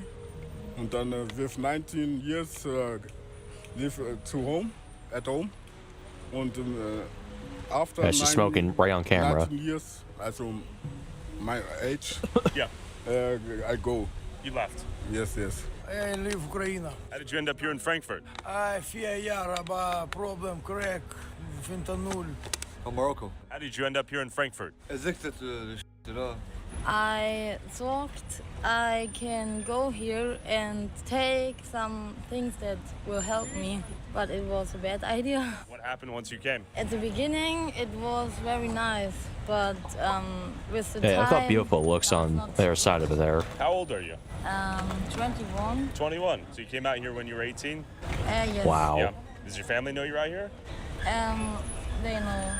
They know? We have good contact. Okay, so you guys communicate. Well, I was kicked out of my home and I lost address, and that's why no financial support from the job center, AOK. So I have a debt right now because my job center doesn't pay, and I'm a lawyer. And they, despite this fact, they kicked me out. Maybe they hope for something, I don't know. But once I get back on my feet, I'm gonna kick back. You know. How is it here in Frankfurt living on the streets? It's very difficult because too much crime and so many drugs. too much drugs, and the people are crazy and rip off all day. You can not sleeping irgendwo because you get robbed. You know. They steal from you. Yes. City is dangerous. Why is it so dangerous? Too much trouble. Alcoholic, junkies, alles. Who's causing the trouble? Alcohol. Alcohol. And junkies. So people get drunk out here, then they start buying cocaine, speed, they get crazy? International, well, Turkey, Griechenland. That's some people from all over. Albania and this way. How is it as a security guard out here? Es sind viele Junkies hier. Junkies? Ja, Drogenhandel. Ja, auch viel Drogenhandel, viele Junkies. Da zum Beispiel, filmen wir nach da. Da sitzen sehr viele, da ist auch ein Raum, da kann man Drogen nehmen. It's a room where you can do drugs. Kannst du rauchen da, kannst du auch Schore spritzen, kannst du alles da machen.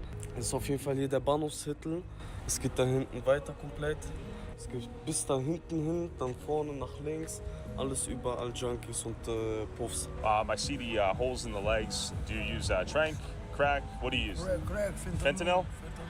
That's right. The fentanyl America knows and loves has recently emerged here in Frankfurt as of January 2025, as the Taliban's crackdown on opium in Afghanistan has reduced the heroin supply in purity, leading drug manufacturers to fill the gap by cutting heroin with fentanyl and other synthetic opioids called nitazines. One thing we do know, though, is wherever fentanyl goes, fatalities follow. But real quick, when you travel as much as I do, the first thing that you need when you land is data. Their deposit. Thanks, Ismail. Back to Germany. When did you notice the fentanyl come in? 5 years. 5 years. Oh wow, 5 years ago.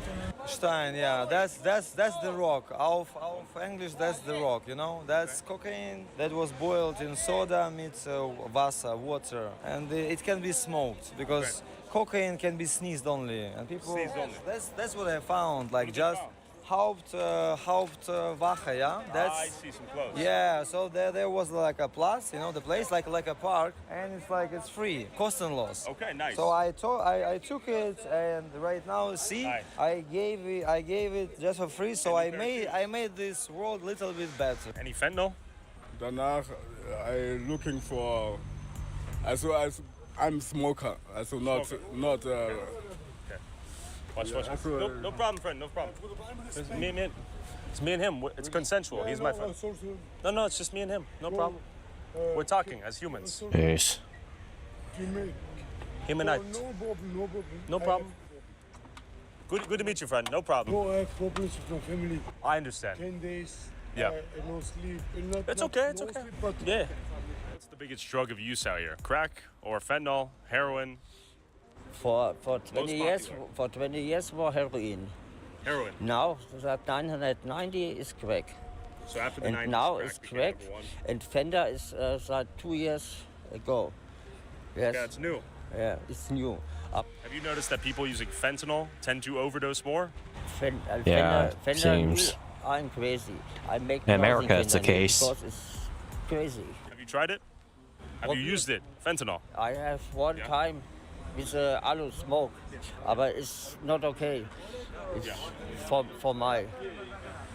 How long has fentanyl been out here? I think it's new. I don't know, maybe not long. At the beginning, there were not much people who took it. Have more people been dying because of the fentanyl recently? No, the dying is 1990, many people die. Okay. Now, not so many people die because the doctors is better. Do many people use safe supply zones, safe injection sites, that sort of thing? On these streets? Do they go into safe injection sites? The designated, the government-controlled ones? For 20 years, for many injections on street. Now, not so often. When police come and see your truck, she go away. Do they take the drugs from you? No. For 20 years, They try to stop you? They don't do nothing No, about for it, 20 really. Years, yes, Okay. police makes. They let you get high, do nothing? Because you take my drugs. I have no drugs, I have no money. What are you doing? Prostitution? I do robbery. Oh, I see. You're going to steal things. You- Okay. you- The police will not take your drugs. They'll let you use, but they'll go after the drug dealers. Yes. Yeah, they don't care. They Yeah. don't care. They know us. They know that we So they go smoke. after the dealers only, not the Make addicts. Any troubles for them, for people, for society, for our universe, they don't touch you. Okay, but the problem is every pub sells cocaine. I see. How many times have you overdosed? You. One. Only one. Only one. Sometimes, because I mix too much. Mix what with what? Fentanyl, marijuana, Oh my alcohol. God. But Marijuana. the dangerous one is alcohol, fentanyl with alcohol. You get into fights out here. Ja, manchmal, Ja?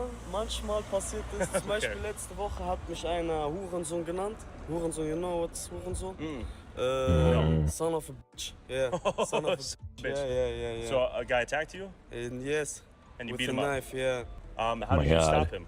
How did The you protect? police. The police came. Yeah. Does it get dangerous for women in particular out here? Yeah. A lot of men who are sick, What do they do? they want to touch me or they follow Jeez. me everywhere I go the street because Move, please. because Move. You move. You need to move.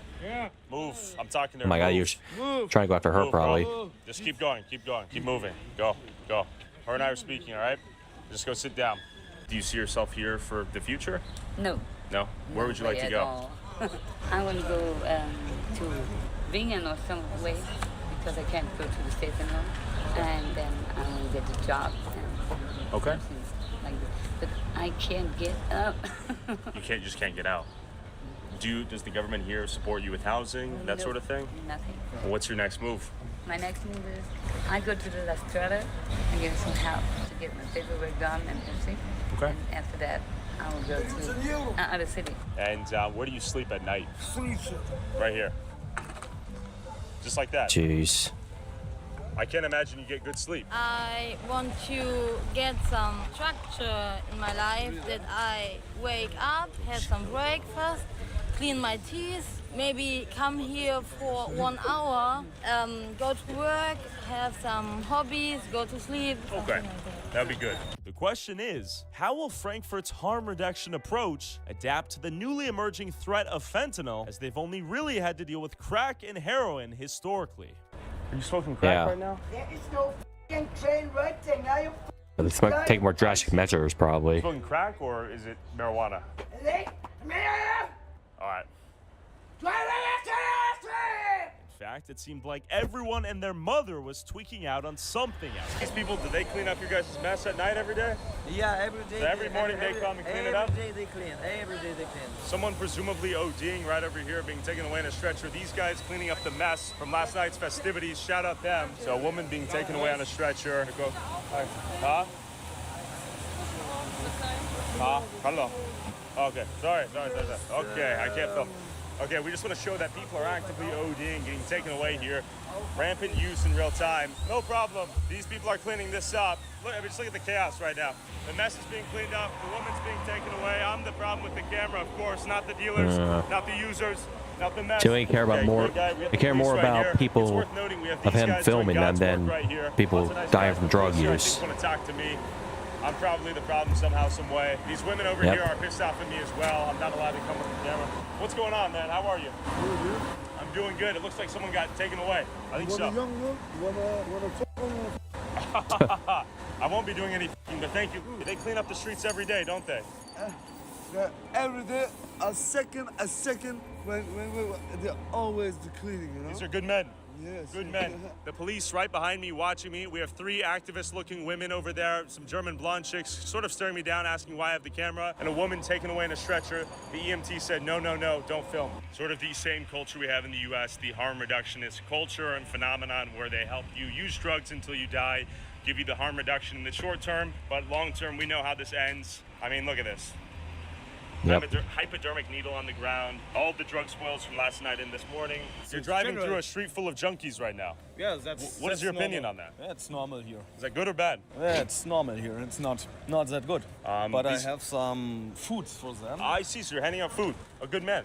Okay. Do you Oh, want to wow. shop? Well, where'd you get all this food? For free for the Okay, so guys. okay, a lot of sympathy, a lot of empathy here from this guy. He's gonna hand out some food. Shout out you, man. How are you? Is it Deutsch? No Deutsch. No Deutsch, English? English, yes. Okay, so a lot of people came to us and they told us that you are filming them, okay, with face and so on. Well, with consent. Yeah, those with consent. They don't want it, okay? You have to ask the people if Yeah, they yeah. want to I've go, been asking them. Yeah. Okay, thank you.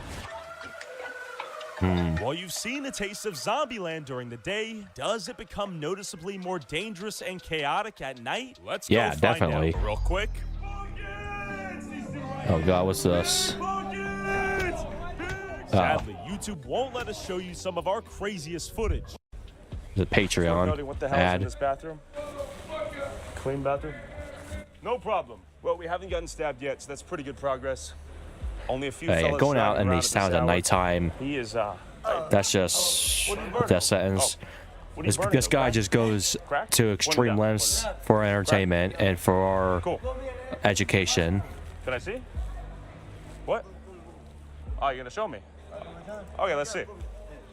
What's up? Oh, you're just gonna show? No, no Deutsch. No problem, no problem. Enjoy your crack. No, no. Yeah, no problem, no problem. It's down. No. It's not recording. Nee. Start on. No. No problem. No problem, brother. Oh, shit. Hey, bro. Brother. Hello. No problem, no problem. I'm an explorer. I'm an explorer. I love to They say explore. that does I love get to more dangerous explore. at nighttime. I'm an explorer. Relax. I'm just walking. We can. Relax, my friend. Relax. I'm an explorer. I love to walk. I love to go for walks. Just keep walking past. You won't be in it. Keep walking past. You're good. You're good. No, now you won't be in it. Good. No, no. Hallo. Just stop. Keep walking. You don't have to be in it. No, my friend. Hallo. If you keep walking, you don't have to be in it. So do you want to be in it or do you not want to be in it? Just be quiet. Everyone's trying to relax. Just keep going. Hey. Just silent. Just relax. Just relax. Just be quiet. Shut up. Just shut up. Thank you. Just shut up. I don't have time for your bull. Did you throw something at you? Okay, logic and reason are two things someone on crack are not specializing in. Lots of crack use out here at this hour. Lots of characters as well. A little bit further down. So really in every corner, in every alley, you got people using, people smoking, people injecting. Hi. Hi, radio program. You guys want to do a little interview? 5 euros? 5 euros? No, I don't want. No problem. Yeah. Shut the f up. You too. All right. So anyways, we're on the street. I'm tired of being disrespected like this, I gotta say. Everyone needs to f***ing relax out here. Yeah. Ay. But amidst the chaos and withering fiends, we met a Turkish delight out of nowhere, giving us advice on how to avoid getting killed out here. Where are you guys from? From here? From Frankfurt, Yeah. You? Texas, USA.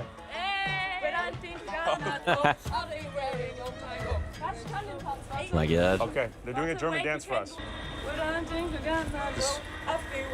Other Europeans trying to do American impressive. dance. What are you guys doing out here? Yeah, I'm from Turkey, but I You're Turkish? was born here and I live Okay. here. Why are there so many crackheads out here?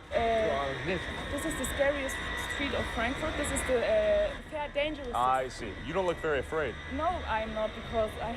We're used to it. You're with your big buff mans. No, not man's heart. Oh, you? If someone coming, I will.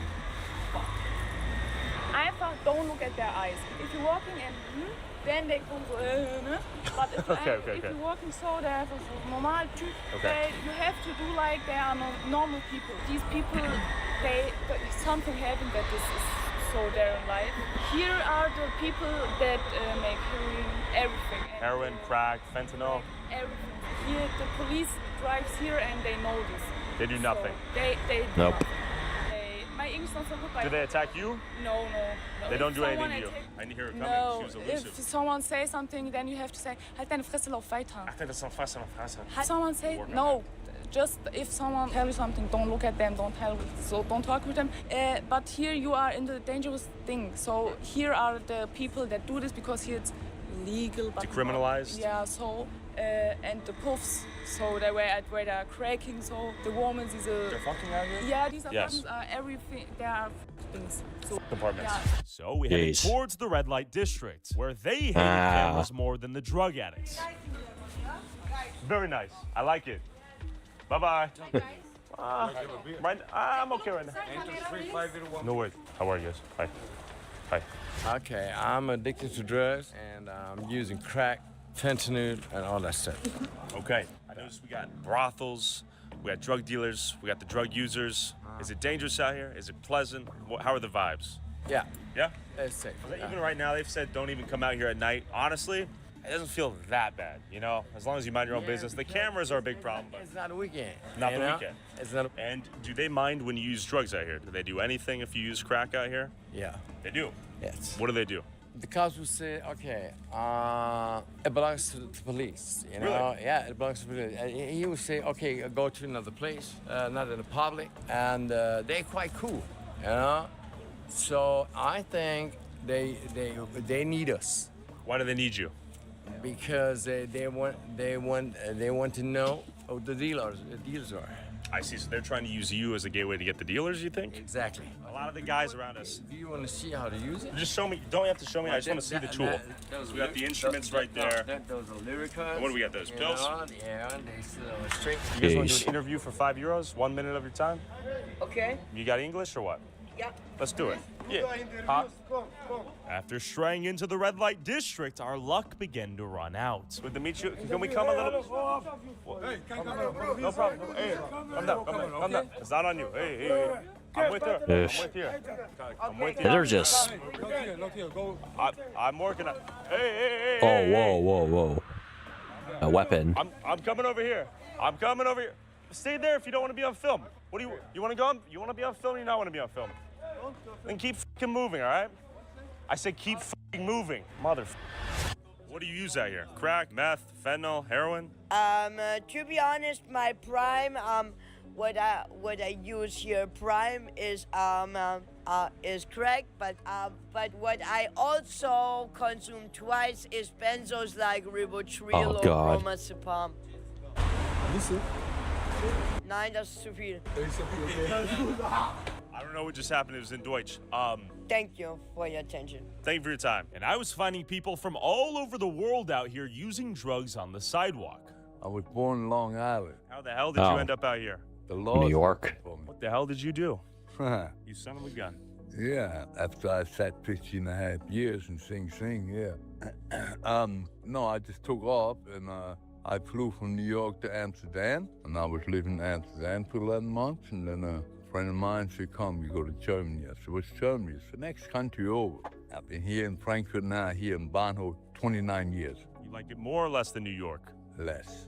Why do you like it less? This is, This is shiesty. look, this is not You're not Germany used no to it, more, really. Bahnhof, yeah? Tell me about the changes you've seen in the last 30 years. Changes? When I first came here, there were only German people here. A lot of women, a lot of men, everybody helped each other, you know what I mean? You had problems, bang. Now you got every country in the world here. You don't see no German people here. And these people here have no character, no culture, no nothing.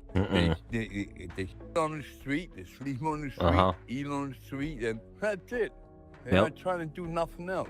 They rob each other, steal from each other, you know what I mean? That's how they live, just like animals, you know what I mean? What do you do for money? I deal. You deal? Yeah, I deal. Weißt du, wer Age hat? No, not right now. Thank you. We got she just asked who's all selling over heroin right Africa or now. What? Name some countries. Afghanistan. Okay. Where are you from in Africa? Senegal. Okay. Africa, Morocco, Tunisia, Algeria. People from all over Turkey, come here. And the longest one out here and the oldest one out here. It is bad, yeah. Yeah. You go ahead. Here. Okay. Why does everyone come here? Do they come here for the drugs? A lot of these people came from other countries, from LT, from Harvard. You know what I mean? Yeah. They made shit there. They got locked up there. They got kicked out the country, and they come here. You're saying people are fleeing the law, coming down here? Yeah. And they found that Germany's so easy. You know what I mean? That They can rob somebody, right? The cop take him to the presidium. Yeah. Half an hour later, you're back here again. Same. I gotta go now because somebody's looking at me. Great to meet you. It was a pleasure. All right. This is Oh, this is Hi, how are bad. you? Yeah. Okay. It's very sweet. Just walking this way. Thank you for your attention. Yeah. Is that you? All right.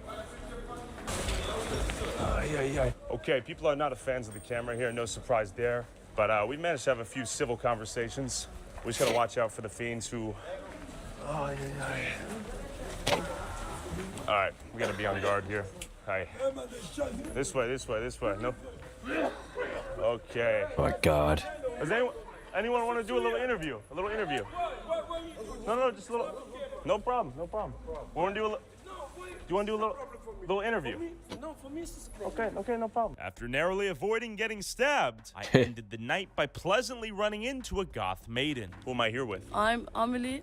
I'm from Frankfurt, and I'm proud to be here. A lot of people do crack out here. Yeah. Yeah. You too? Oh, what? That's okay. How is crack? I've never done it. I can't go every day. Just a couple days a week. You go a little crazy. Yeah. How old are you? I'm 21. Is it dangerous out here for a woman at 1 a.m.? I can't tell. Have to be. No? 50-50. Okay. If you don't know them, don't talk to them. German flag on the ground here with a cracked straw, somewhat symbolic. Symbolic. Man, I can't believe like other countries like in Europe are becoming like typical American cities, you know. I thought Germany was supposed to be a clean country, and I don't know, clearly it isn't. This is other countries are becoming like this too, other European cities as well. All right, so that is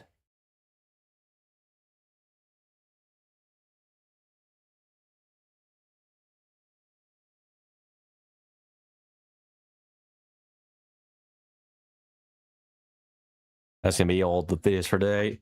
I thought about doing an IRL stream tonight, but I don't know.